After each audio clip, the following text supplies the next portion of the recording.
Gastón, bienvenido a Retratos Íntimos. Un gusto enorme tenerte acá con nosotros. Bueno, muchas gracias por la invitación. Gracias a vos por estar. Me gustaría arrancar esta charla en una especie de método deductivo y de lo general a lo particular. Y antes de arrancar a hablar de teatro, me gustaría consultarte por el arte en general. No en términos históricos y técnicos, porque nos llevaría toda la tarde a hablar de ese tema, sino consultarte qué es para Gastón Díaz el arte y qué representa para él. Bueno, para mí el arte me parece que es un refugio. Por ahí es muy desde la vivencia personal que puedo contestarte eso, porque, no sé, por ahí lo asocio a algo de la infancia, a esa cosa que me estimulaba y me llamaba la atención y me atraía. Y también en ese momento me hacía por ahí, en lo distinto que me sentía a todo mi alrededor, encontraba que era un lugar donde me hacía sentir mejor. Por eso hablo de refugio. Es una idea por ahí un poco romántica, pero me da la sensación de que el arte es un refugio para los parias, para los que se sienten diferentes, distintos. Y después termina siendo, en realidad, esa es la visión romántica. Y por ahí, desde cómo fue mi acercamiento al arte en general.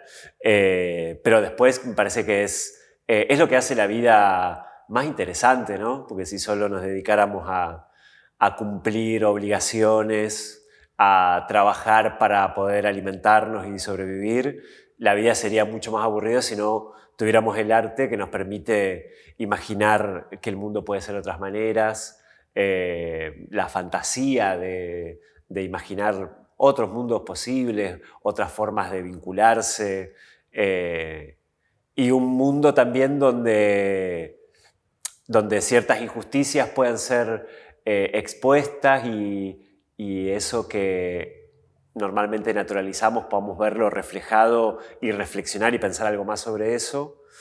Como así también, por ahí más relacionado con lo que te decía antes, como un mundo donde los deseos puedan desarrollarse de otra manera y eso que uno imagina y no puede concretar en la realidad pueda plasmarse en ese otro lugar a través de una obra artística. Creo que un poco eso. Y en términos colectivos, quiero retomar algo que dijiste ahí. ¿Podemos concebir al arte, más allá de este espacio romántico que vos decías, como un lugar de resistencia? Totalmente, sí. Es un lugar de resistencia porque más en contextos complicados, difíciles, de crisis, el arte y la cultura popular son como el alma y la identidad de los pueblos. Es el lugar o el vehículo a través del cual el pueblo y los colectivos pueden decir qué es lo que les pasa, y también no solo decir, comunicar y denunciar lo que les pasa, sino también les permite la diversión y la fiesta, como no, cuando todo el contexto se vuelve abrumador, difícil, injusto. También para mí es importante esto que sucede a través del arte y de la cultura, que es que uno puede mantenerse, no sé si feliz es la palabra, pero sí puede mantener ese espíritu festivo, de comunión, de compartir algo con los otros, ¿no? De encontrarse desde un lugar distinto a solo el del sufrimiento o el padecimiento. Me parece que ante los contextos como más opresivos es muy importante no perder la alegría. Como a mí me da un poco la sensación a veces de que si nos tienen tristes, nos tienen como ahí doblegados con la cabeza gacha y simplemente recibiendo los palos. Y por eso me parece importante estar con los demás, comunicarse, mantener el espíritu altivo para poder resistir, que es por donde empezaste. Y a propósito de esto, esta pregunta la guardaba para más adelante, pero se dio ahora. Te quería consultar si ser un trabajador de la cultura actualmente en el país, e históricamente también, ha sido o es complicado. Yo creo que sí, que es complicado también porque este concepto, trabajador de la cultura, me parece que es muy reciente también. Es algo que ahora lo podemos visualizar de esa manera. Es como un concepto histórico de este momento, ¿no? Parece que antes determinado arte o cultura estaba asociado a un privilegio de las clases altas, a algo que accedía como una parte de la sociedad, nada más. Hasta te diría como vinculado a lo paquete, ¿viste? Claro, La aristocracia. Obviamente, cierto arte, y después está el arte popular, callejero, que tiene por ahí más que ver con lo que hablábamos antes. Y me parece que ese sí fue muy denostado y fue como señalado. Bueno, en cuanto al teatro, ni hablar, ¿no? Eran perversos, degenerados, a nivel no solamente del país, ¿no? Me refiero como a nivel histórico, ¿no? Los claro, claro, actores eran herejes, ¿no? Para la claro, iglesia. Gente que se hace pasar por otra, que no es, imagínate. claro, claro. Un pecado total. ¿Será por eso que históricamente los gobiernos autoritarios, y actualmente también, siempre que asumen, van o suelen ir contra la cultura? Sí, yo creo que sí. Sí, porque los gobiernos autoritarios quieren una hegemonía del pensamiento, ¿no? Claro, Como que uniformar la forma de pensar de todas las personas y en ese sentido me parece el trabajador de la cultura o el artista es rebelde, va a poner en un lugar de preponderancia su propio pensamiento, ¿no? Y va en contra de ese modelo que se quiere como instaurar de que las cosas son únicamente de esta manera. Y me parece que no es casual que en este momento haya, ¿no? como una especie de ensañamiento con los trabajadores de la cultura también, una campaña de desprestigio. Suena muy fuerte así, pero me parece que hay un poco de eso. Porque me parece que son justamente los que pueden pensar distintos, los que no van a adaptarse y a tomar ese modelo que quiere imponerse desde ese autoritarismo, ¿no? Porque yo pienso que no es casual que pase esto, ¿no? Que se vaya directamente por el desprestigio de los trabajadores de la cultura, ¿no? está planeado, decís vos. Sí, no me cabe duda de que se ven como, de alguna manera, el enemigo, que hay un señalamiento ahí. Me parece que sí. ¿Y qué se puede hacer desde el arte para combatir eso?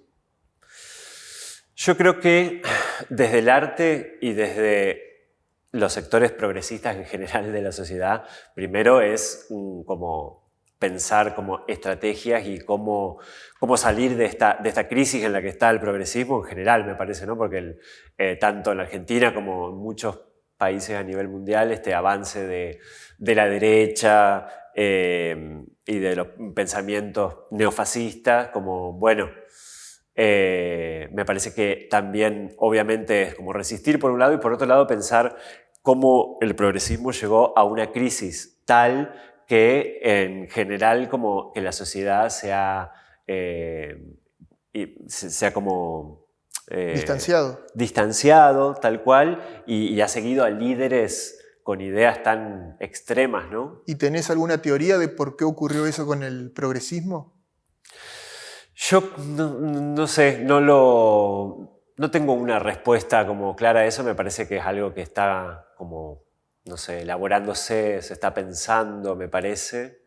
Creo que quizá hay ciertos discursos o el avance de que las minorías tuvieran más derechos y como un foco puesto en eso y mucho trabajo en pos de conseguir esos derechos, no sé, como la ley en Argentina, la ley del aborto, del matrimonio igualitario, la ley trans, como muchas cosas derechos que por un lado se conquistaban y por otro lado la gente que en el bolsillo cada vez tenía más plata, que la plata no le alcanzaba, ¿no? Claro. Como, bueno, se están conquistando todos estos derechos, pero al mismo tiempo, económicamente, estamos en una situación difícil, ¿no?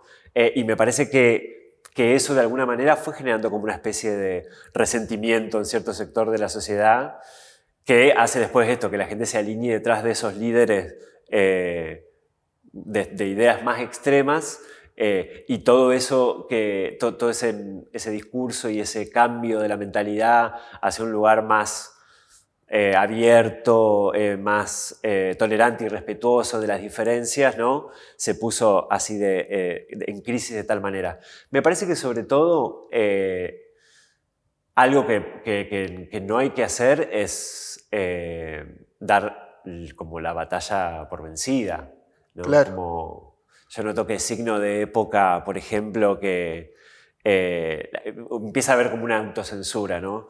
Quienes hablábamos en este sentido, en cosas pequeñas. Sí, sí, sí. En Como el cotidiano. En el cotidiano. Quienes hablábamos en inclusivo, por ahí no lo hacemos menos, no lo hacemos más, porque entendemos que hay mucha gente que lo ve mal, que está como en la actualidad política como está mal visto, ¿no? Hay Claro, una claro. bajada de que no se hable de esa manera.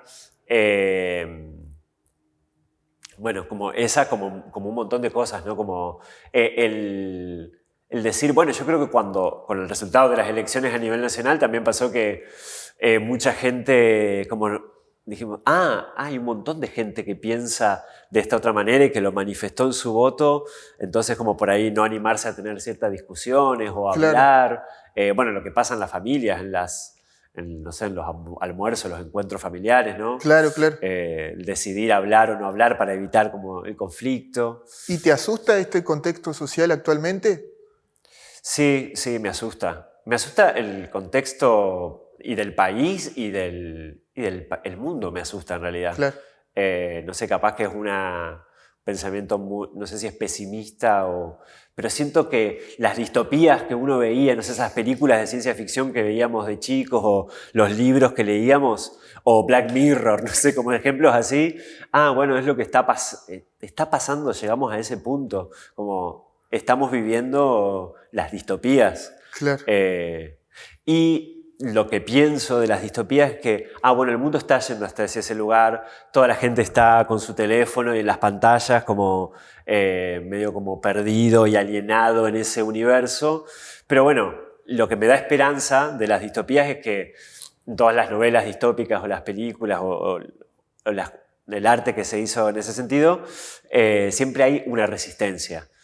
Un grupo de personas que resisten, escondidas, que planifican Claro. algo contra ese poder hegemónico y que buscan que la vida sea de otra manera.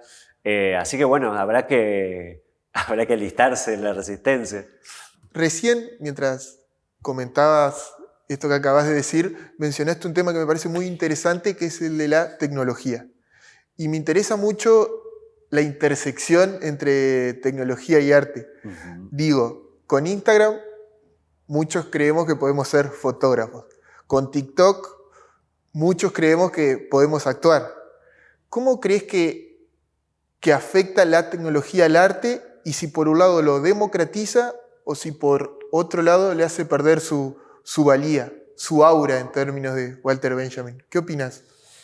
Mira, me parece que es una herramienta que es muy difícil abstraerse de que eso existe y participar y todos lo usamos como herramienta, me parece, y que es interesante y que está bueno. Yo pienso que sí, que democratiza en un punto el acceso y la posibilidad de esto de, no sé, puedes hacer una película con el celular.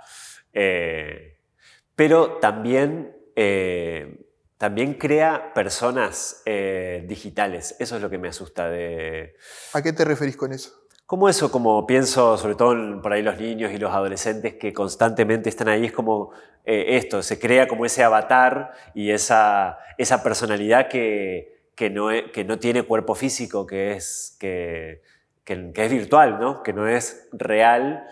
Me acuerdo de una serie, mirad, perdón por la digresión, pero que una adolescente se sienta con sus padres y le va a decir que va como a salir del closet. Sí. Y los padres, como viven en un mundo progresista, le dicen, ¡ah, qué bueno!, ¿no? Lo aceptan de una manera natural, pero en realidad dice, no es que le quiere decir que es, no sé, homosexual o X, algo relacionado a la sexualidad, sino que le dice, me voy a convertir en datos. O sea, quiero dejar el cuerpo físico y convertirme en datos. Como algo, una personalidad virtual y abandonar directamente el cuerpo físico. No es una distopía. Exactamente lo que estabas hablando. Entonces eso, como me parece que tanto contacto y tanto tiempo con ese medio, que está buenísimo porque ofrece un montón de posibilidades, a su vez me preocupa lo separado del cuerpo que está. Claro. No sé, para mí el cuerpo es algo en lo que pienso mucho por la práctica de mi oficio, que también tiene esto, ¿no? El teatro, el vivo, el encuentro, el estar en un mismo espacio, lo que se llama el convivio, ¿no? Compartiendo emociones y sentir, no sé, las vibraciones, la temperatura del calor, lo que puede pasar de manera improvisada o instantánea, no controlada, claro. En esa situación que es lo que nos hace humanos también, ¿no? Porque el teatro, vos pensás que viene de los antiguos rituales que no tenían espectador, que era como un ritual, una festividad de todo el pueblo, pero es eso, ¿no? Es como una manifestación de una conexión con lo sagrado, de lo colectivo. Bueno, y todo lo que sucede en las pantallas está alejado de eso, es como una especie de otra mente, que su cuerpo es completamente artificial, es ese aparato. Como que estamos perdiendo la humanidad. Y sí, en un punto sí, eso es lo que me asusta de esas de la tecnología que no paro de usar y que tengo y que todas las semanas me llega el reporte de cuánto tiempo estuve por día con el teléfono, y me pongo objetivos de bajar el tiempo que estoy. Claro. Y a su vez uno trabaja todo el tiempo con eso, produce también material. Estamos, desde la sala y desde las producciones y las cosas que hago, generando reels y fotografía y esto y que lo otro. Pero me parece que está bueno ser como consciente, hacer un uso consciente de eso y, por otro lado, educar en el uso consciente, porque eso es lo que me parece que veo sin ser padre. O sea, yo no estoy en esos roles de cuidado de la infancia o de la adolescencia, así, que llevan la responsabilidad de ser padre, pero me imagino que debe ser difícil poder generar esa conciencia de un uso responsable. Entiendo. Ahora me gustaría ir de a poco adentrándonos en tu biografía, en tu historia de vida, y quiero arrancar con el siguiente disparador. ¿Qué significa el teatro para vos? Bueno, yo creo que te contestaría un poco lo que te contestaba al inicio con el arte, es un refugio. A esta altura de mi vida, cuando lo hago desde tan chico, es una manera de vivir, de estar en el mundo. Mi fantasía cuando era chico era actuar, era estar adelante y que te vean y llamar la atención y como eso. Y eso sí se transformó con el tiempo, porque ahora lo que me gusta es digitar lo que sucede, lo que se ve, lo que otros van a ver, pero no poner yo el cuerpo adelante, ¿no? Entonces, en ese sentido, mi vínculo cambió, pero no hago otra cosa. Todo lo que hago está relacionado con el teatro. Un estilo de vida. Es un estilo de vida, sí, y todo está relacionado, porque ahora ponerle que quizá lo que más tiempo consume en mi trabajo es la gestión cultural, o sea, no es precisamente hacer teatro, pero sin embargo es gestión cultural de teatro, ¿no? Entonces, todas las aristas de mi vida se juntan en ese punto. Claro. Y me gustaría que todo el mundo haga teatro. Me parece que le hace bien. Te quita prejuicios, te hace sentir más feliz, aumenta tu calidad de vida. Te vendí el paquetito del consuma teatro. ¿Y a qué edad arrancó dijiste desde chico, pero más o menos a qué edad arrancó esta relación con el teatro y cómo fue que se dio? ¿Cómo llegaste a él? Llegué porque mis familiares veían, creo, esta inclinación artística, por decirlo de alguna manera, y también, un poco, también retomando lo que te decía al principio, en este sentirme diferente, distinto, fue como la primera puerta que yo veía que en los adultos provocaba aprobación y llamaba la atención, ¿no? Ah, mirá, es chiquito y escribe, y mirá o cómo dibuja, o arma, qué sé yo, la escenografía. Entonces, esa tendencia como medio artística, intelectual, yo observaba, obviamente que muchos años después pude racionalizarlo de esa Claro, manera, ¿no? Generaba como una aprobación en los adultos. claro, Entonces, profundicé esa tendencia y bueno, y me encontré con lo que me gusta hacer, ¿no? claro, claro. Pero, no sé, me parece que un poco la llave, la puerta fue esa, el ver que generaba un interés también en los demás, que yo dedicara tiempo a eso. Y llegado el momento, ¿dónde te fuiste a estudiar teatro justamente?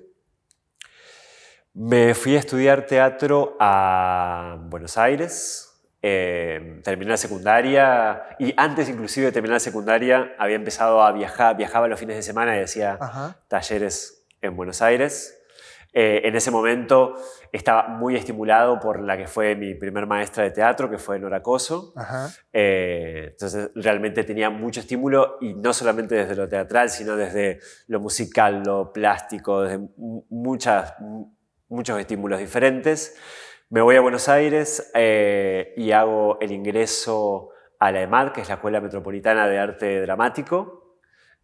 Bueno, y entro para empezar la carrera de formación del actor de esa institución.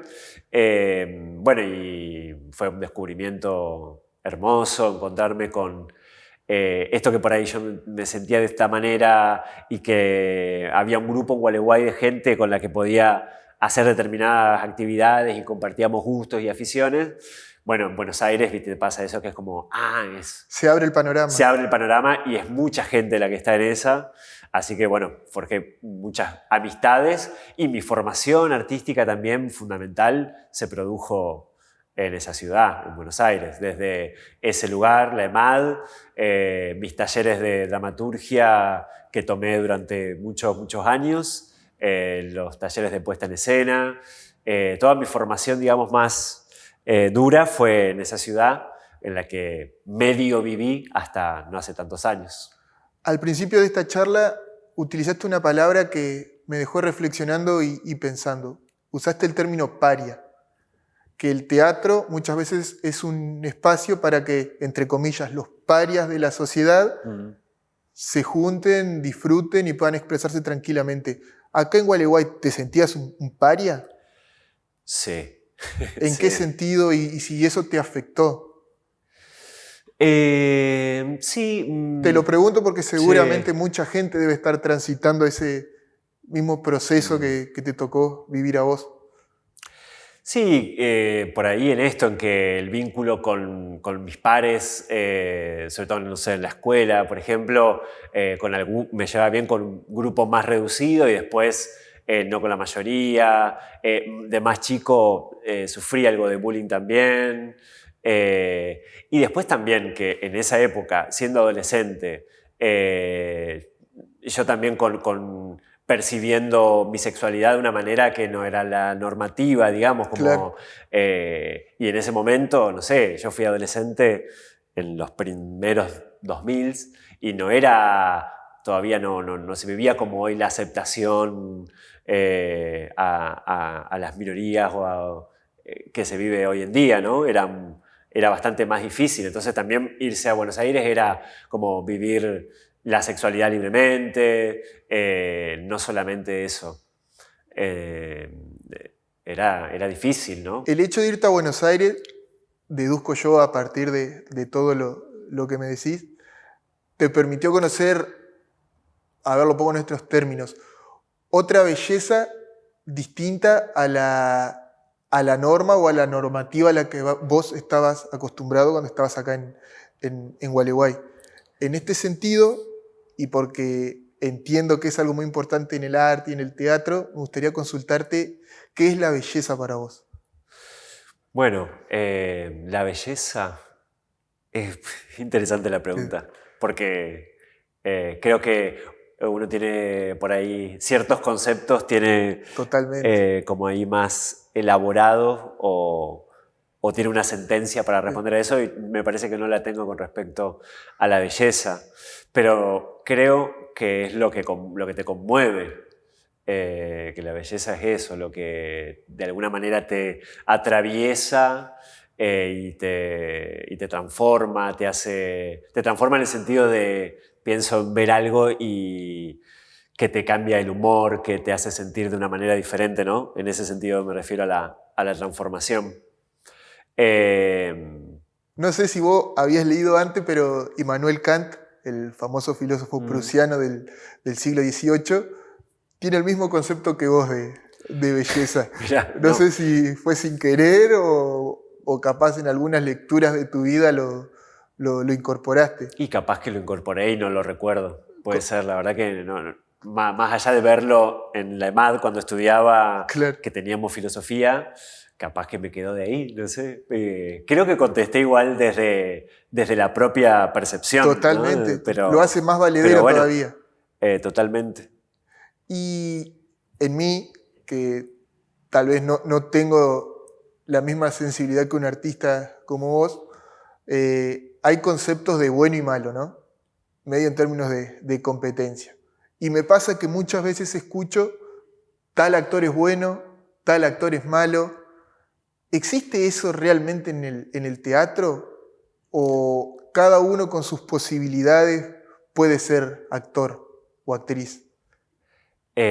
Primero, discúlpame que te Sí, lo diga así, pero me parece que es errónea tu percepción de que tu sensibilidad no va a ser tan profunda o menor porque no te ajá. dediques A ver, me interesa eso. al arte, porque no sea ese tu oficio. Creo que todos tenemos la sensibilidad que tenemos, que está atravesada por la historia personal de cada uno, los estímulos que ha tenido, las experiencias y las vivencias, pero no creo que haya como sensibilidades calificadas y otras Menos desarrollado, menos calificadas, ¿no? totalmente. Sí, desarrolladas o más desarrolladas puede ser por el oficio, por el vínculo, pero lo que sí me parece que no desacreditaría ninguna subjetividad o sensibilidad. Me gustó. Eh, Eso por un lado, pero la pregunta era otra. Si existe lo bueno y lo malo Ah, a la hora de exacto, actuar. claro. Uno es bueno, uno no es tan bueno, o en realidad todo todos los actores y actrices hacen lo que pueden con las herramientas que tienen. Yo creo que esa distinción entre bueno y malo, viste, que es de las cosas que están como puestas en dudas ahora, ¿no? Que ahora que la Totalmente. subjetividad tiene como otro valor, porque por ahí para vos es bueno alguien que para mí no lo es, viste, pasa eso también. Totalmente. Como que hay una parte del bueno y malo que está más relacionado al gusto, por eso digo a la subjetividad, que a que efectivamente eso sea así. Ahora, con respecto a la actuación, yo creo que hay gente que tiene algo como especial, que es... ¿Se nace con que eso? es ¿Se nace o es algo que las personas desarrollan capaz por lo que te hablábamos al principio, lo que te decía antes de, bueno, yo era un niño que notaba que esto llamaba la atención de los adultos, que generaba aprobación y atención, entonces alguien que percibe eso de cómo lo perciben los demás, elige ese camino y desarrolla algo por ese lugar. Claro, No sé si es algo innato, como que se nace eso. Me parece que es una deformación o claro. una formación de las propias experiencias y del vínculo de esa persona con el mundo. Pero volviendo a los actores y a las actrices, pienso eso, porque vos ves a determinados actores que decís, y es una bestia, es un animal, Totalmente. ¿cómo puede hacer eso? Y bueno, más allá de ser bueno o malo, es alguien que tiene un magnetismo. Hay personas que tienen un magnetismo que no las podés dejar de mirar, que tienen un vínculo con la capacidad, no sé, de generar algo en los demás, que es muy difícil, que no lo tenemos todos. Entonces por ahí me parece que va por ahí, más que por bueno o malo. Y después hay actores, actrices, y después hay productos, qué sé yo, pero ya entraría como en otro rubro, como cosas que son un producto, un paquetito, y que están prediseñados para que le gusten a determinado tipo de personas, pero para mí eso no tiene que ver tanto con el arte, tiene que ver más con lo comercial, ¿no? Claro, con lo que es puramente comercial. Totalmente. Y vos cuando actuás, escribís, porque sos autor también, o dirigís una obra, a propósito de esto último que dijiste, ¿vos buscás un efecto en la gente o eso ya no depende de vos? Depende de la historia y la biografía de cada espectador para sentir lo que tenga que sentir en ese momento a partir de lo que vos creaste. Digo, es difícil generar un efecto predeterminado en una persona. Sí, pero me parece muy difícil también trabajar sin pensar en lo que va a generar. Claro. Sí, absolutamente. Tengo muy en cuenta eso. O sea, sin descuidar como el decir lo que yo quiero decir o explorar el mundo y la estética que fuera que tenga ganas de explorar y de investigar o de crear a partir de eso, pero siempre pienso en el receptor, Claro. en las personas que van a recibir eso y me propongo que le pasen cosas determinadas. Sí, pienso mucho en quién va a recibir esa obra, Claro. ya sea literaria o la obra de teatro. Claro. Y pienso como en los efectos del teatro también.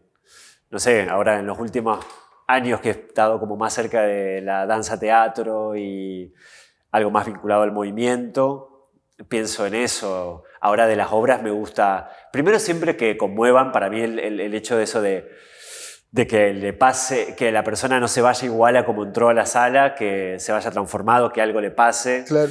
Eso siempre es importante, pero después me gusta mucho como lo que yo le llamo el efecto contagio. Ajá. Que es decir, por ejemplo, que una persona esté viendo una obra de teatro y que le den ganas de ponerse a bailar, que le den ganas de estar esa persona arriba del escenario, ¿no? Como generar una escena que sea tan potente que no me deje como plácidamente sentado en la butaca, así como mirando con distancia lo que está sucediendo, sino que hay una simbiosis. Que haya una simbiosis y que la escena abrace un poco al espectador y lo haga sentir parte o directamente querer estar adentro de la escena.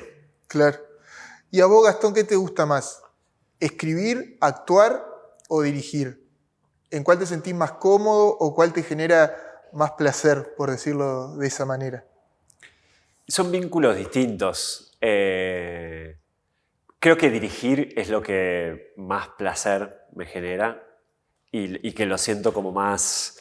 Es el oficio que tengo más desarrollado, creo, pero me encantaría, si bien escribí mucho teatro ya y me interesa mucho la escritura, tengo un vínculo es más difícil escribir, ¿no? Como más difícil en el sentido de las exigencias que uno se pone a la hora de escribir, no es que sea difícil en sí. Me gustaría ser tan buen dramaturgo, ¿no? Escritor de teatro, o tener el oficio que tengo como el que tengo para dirigir, ¿no? Claro. Como la escritura es más como lo que me genera la voracidad de ay, quisiera ser muy bueno haciendo esto. Y la dirección me da mucho placer, lo disfruto mucho y creo que es lo que tengo para lo que tengo más oficio. Claro. Viste que muchas veces... Y la actuación, ya ni pienso en la actuación, como no me interesa mucho, o sea, me interesa mucho la actuación, pero lo que pueden hacer las personas que trabajan conmigo o lo que veo en la actuación de los demás, pero no estar yo en ese rol. Claro. Al principio vos hablabas de una faceta más romántica del teatro y del arte. De hecho, hay muchos críticos de arte justamente que tal vez, sin poner los pies sobre la tierra, hablan de que el arte tiene que ser puro y no tiene que someterse a las presiones económicas. Vos ahora sos gestor cultural, sos productor. ¿Cómo convivís con eso, digamos? ¿Cómo financiás el arte y tratás de no caer en lo comercial o lo superficial? ¿Cómo haces para que el arte no pierda la esencia, pero que se pueda hacer? Porque vos también vivís de esto, no hay que olvidarlo a eso. Sí, sí. Bueno, es una dicotomía, que el arte, no sé, lo del arte puro y que no influenciado por la economía, bueno, no sé en qué mundo vivía la gente que podía pensar de esa manera. O capaz que tenía todo demasiado resuelto, o no le importaba, que se puede, pienso también, no sé, en los filósofos como Diógenes, estos, los cínicos, totalmente, ¿no? Totalmente. Que estaban como desprendidos de lo material. Sí. Pero a mí me parece que te determina como persona tu situación económica. Totalmente. Y tu contexto, entonces es imposible que eso no afecte a la obra que vos puedas producir. Y después me parece que primero por ahí hacer que algo sea sustentable es complicado, es difícil, te obliga a pensar de una manera en particular, pero está vinculado a lo que vos decías de saber qué le querés producir con la obra que vos generás, ¿viste? Con la pregunta anterior. Exactamente. Porque si vos querés producirle algo a la gente, tenés que pensar también, obligadamente tenés que pensar en cómo llegar a la mayor cantidad de gente posible, o hacer atractivo lo que vos hacés, claro, para las personas. Por otro lado, pienso que también tiene algo, en ese sentido, el arte como de parecido a la publicidad en este sentido, ¿no? En el sentido de que también vos tenés que generarle un interés a las personas sobre algo que es necesario para la supervivencia, pero en el sentido como más espiritual, no como lo que hablábamos antes de bueno, que te hace vivir un poco mejor, claro, la vida, tener la posibilidad que te da el arte. Pero no es como la comida, la calefacción, como esas cosas materiales, claro, sin las que no podés sobrevivir de verdad, ¿no? Claro, claro. Físicamente, quiero decir.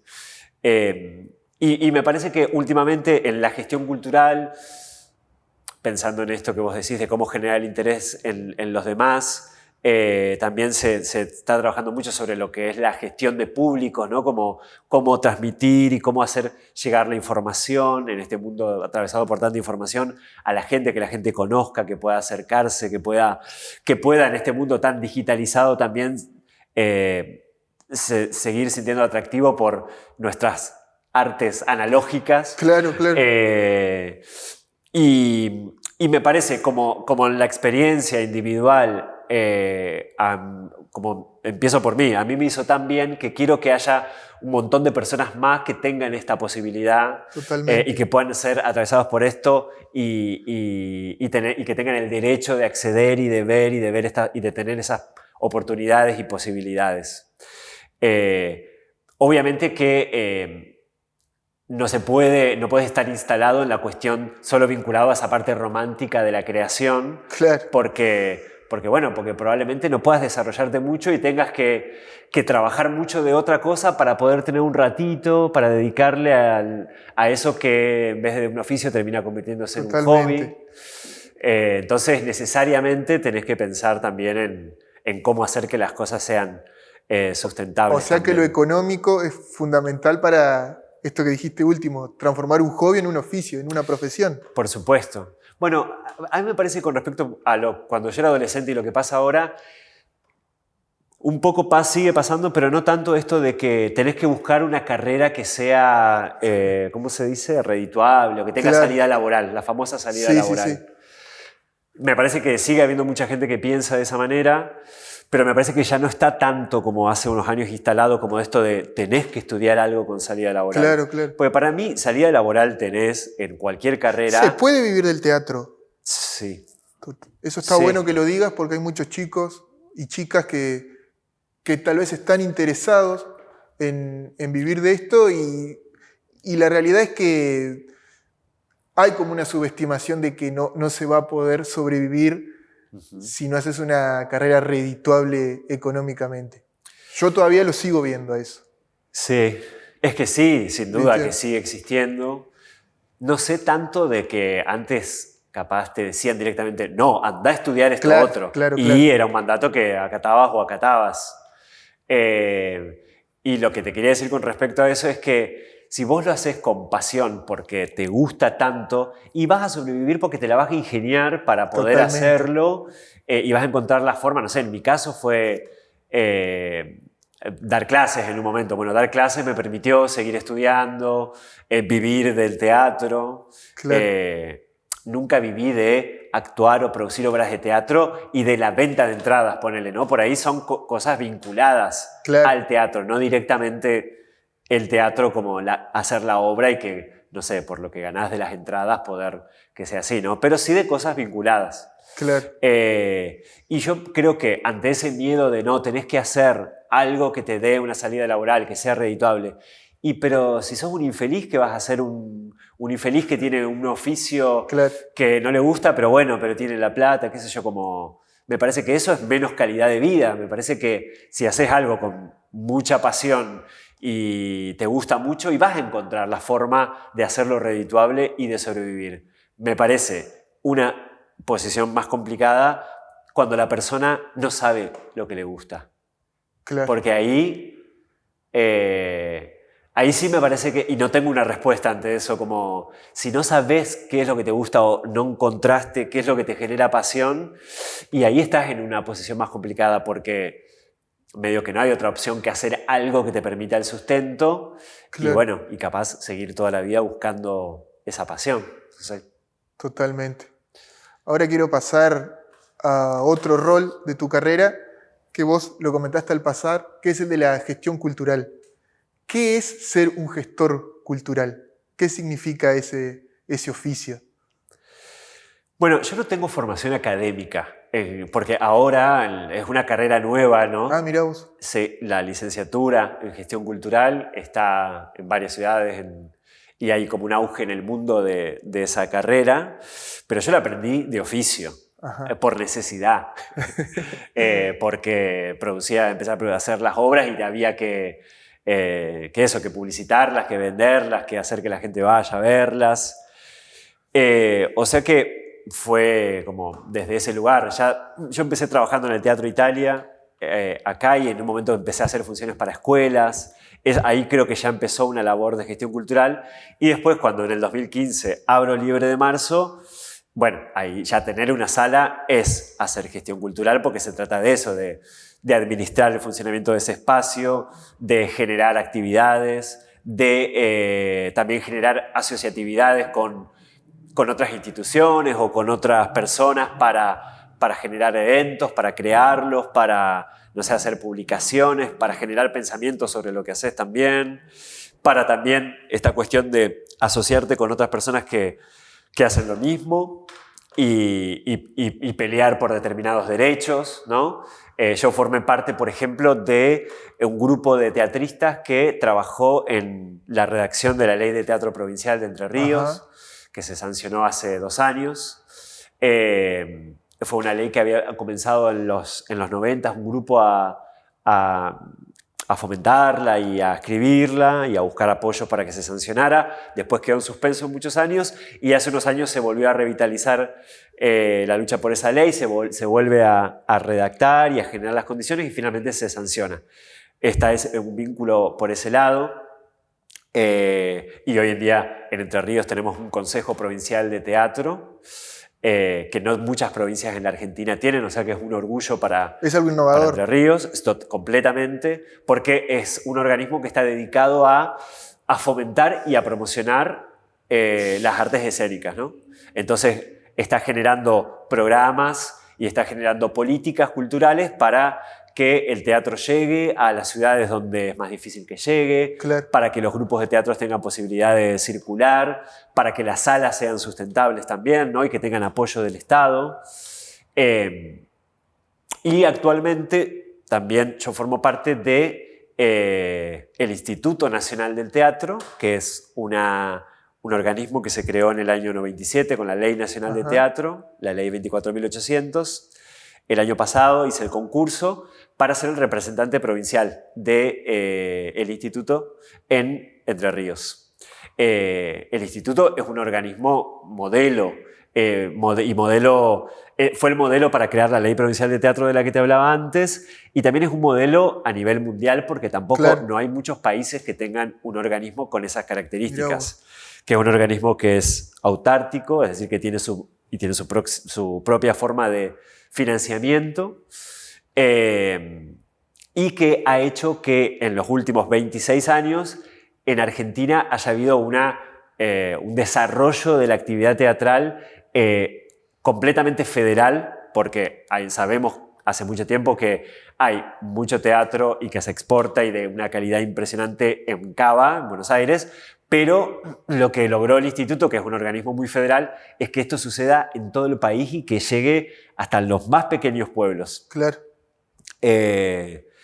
Bien, y yo tengo como el honor de ser en este momento representante provincial de este organismo que está pasando por un momento muy complicado. Es un momento complicado para la gestión cultural. ¿En qué sentido? ¿Podrías profundizar en ese aspecto? Y es un momento complicado porque esta idea, que es una idea progresista, volvemos al inicio también de la conversación, de que el Estado tiene que estar presente y que tiene que fomentar y propiciar que la cultura sea accesible para todo el mundo y que se fomente el arte.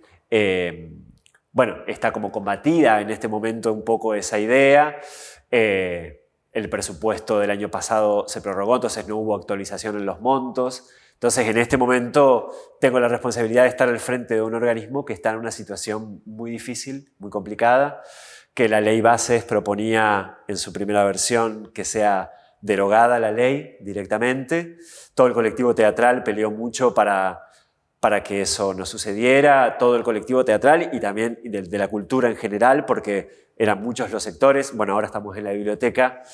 Las bibliotecas también estaban en una situación similar.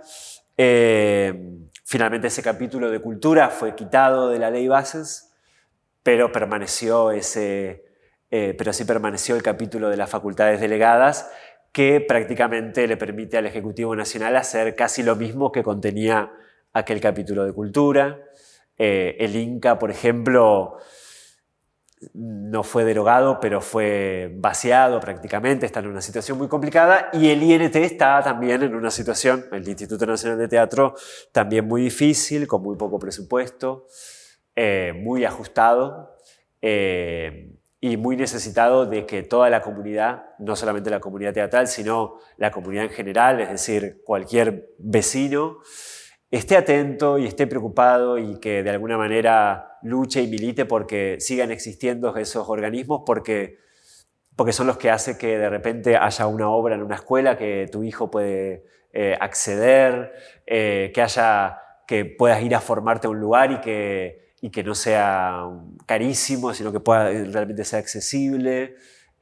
Por esto vos crees que es importante que el Estado subvencione la cultura, ¿no? Por supuesto, es importante que lo subvencione porque hace que sea igual a las oportunidades, ¿no? Hace que sea realmente accesible para todos y que sea una oportunidad para todas las personas y que no sea esa cultura aristocrática, de élite, para paqueta, ¿no? Para un grupo reducido de personas. Claro. Queremos una cultura que sea realmente para todos. Y cuando se toma muchas veces el modelo de esos países europeos o de esos países nórdicos y se los mira como modelo, miran una cuestión, un aspecto financiero y económico de esos países, pero no miran que esos países le dan un gran apoyo a la cultura, le dan un gran apoyo a las artes y creen y lo hacen de esa manera y le dan recursos y financiamiento para que eso pueda existir y para que sea accesible para todos. Así que estaría bueno como que puedan ver también, claro, no solo el aspecto de determinadas políticas económicas, sino también que esos países del primer mundo saben por experiencia propia, porque tienen culturas y artes muy desarrollados, que es muy importante apoyar al arte y a la cultura. Claro. Ahora me gustaría consultarte por Liebre de Marzo. ¿Cómo fue que surgió esa idea y cómo fue desarrollarla? y cómo es vivir el día a día ese proyecto. Bueno, surgió, yo venía trabajando hace ya bastante tiempo en el Teatro Italia y trabajando mucho. Ya había la necesidad en el grupo de personas que veníamos haciendo esto juntos de tener un espacio propio para tener más libertad, para estar más cómodos, para el sentido de pertenencia, para generar un sentido de pertenencia mayor también. Claro. Y también esto, con el paso de los años, creo que puede contarse de una manera más agradable. También se había puesto muy ríspida el vínculo con la gente que estaba en ese momento en el teatro, porque era tanto lo que trabajábamos, el tiempo que estábamos ahí, que es como lo sentíamos que era nuestra casa. Claro. Y que teníamos hablo en plural porque éramos un grupo de personas, sí, ¿no? sí. Que trabajábamos, que teníamos la facultad de hacer y de ocupar ese espacio y de estar un montón de tiempo porque trabajábamos muchísimo y hacíamos muchísimas funciones y muchas clases y demás. Pero bueno, eso generó ahí como una rispidez y en un momento las cosas no dieron para más. Explotó. Explotó, así es. Así que bueno, ahí fue directamente, no hubo alternativa, no hubo elección, hubo que retirarse, sacar las cosas, que en ese momento lo viví con mucha angustia, porque imagino. bueno, es difícil irte de ese hogar donde pasaron otras cosas, y con los años, bueno, se convirtió en una de las oportunidades más maravillosa y hermosa que me dio la vida, porque nació este espacio, Liebre de Marzo, a partir de esa situación. Y bueno, todo, desde que existe Liebre, todo fue crecimiento, ¿no? Desde todo lo que aprendí de la gestión, desde esto que pasaba en el teatro, que se trabajaba un montón para una obra que por ahí hacía 2, 3 funciones como mucho. Liebre de Marzo permitió el vínculo con otras salas de otras ciudades, de la provincia y de otras provincias también. Entonces las obras que antes solamente se hacían acá empezaron a girar, a participar de encuentros, de festivales, se generó un vínculo con otras salas. Liebre de Marzo empezó a ser parte de un circuito que recorrían los grupos que estaban en gira. Y además, Liebre de Marzo, además de dedicarse al teatro, es un centro cultural, entonces claro. Se convirtió en un lugar donde suceden muchos recitales, tanto de bandas locales de rock como de artistas de folclore o de música uruguaya que vienen y hacen sus conciertos ahí. También era un tipo de espacio que Gualeguay no tenía, Totalmente. ¿no?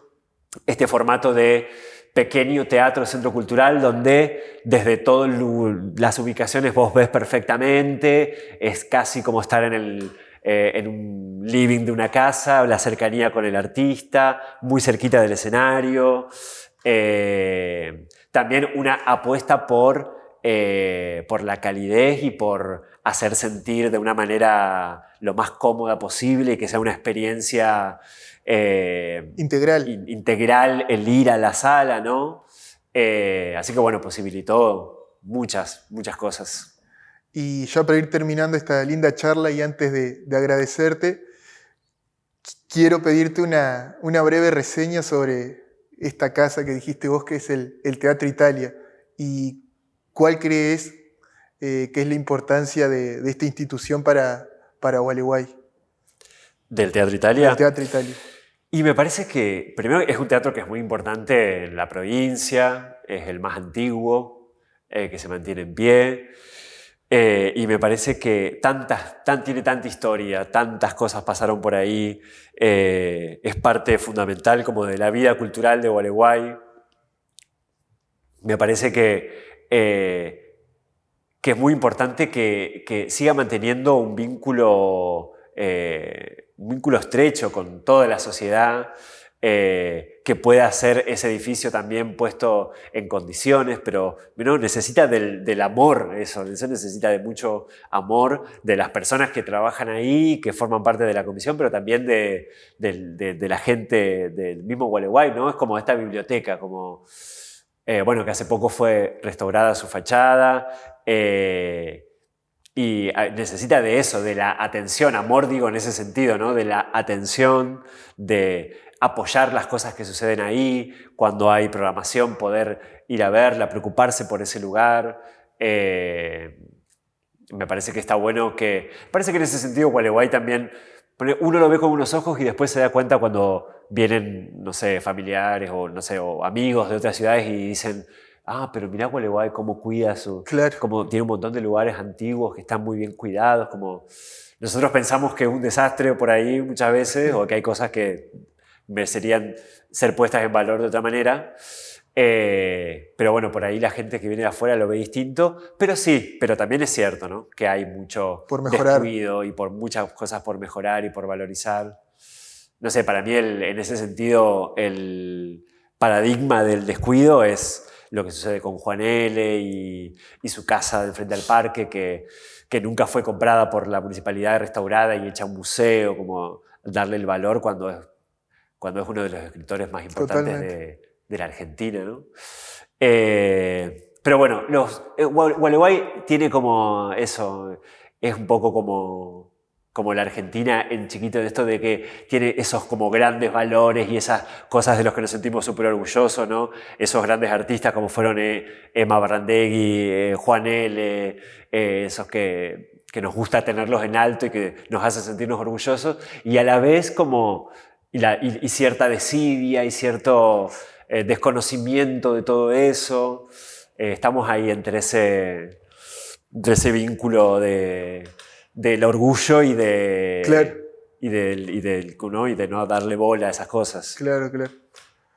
Bueno, ahora solamente me queda felicitarte por todo lo que haces por la cultura, tanto local como provincial, y agradecerte por haber estado acá con nosotros. Bueno, muchísimas gracias. Me sentí súper cómodo y bueno, está bueno tener estos momentos de reflexión. Así que te agradezco mucho.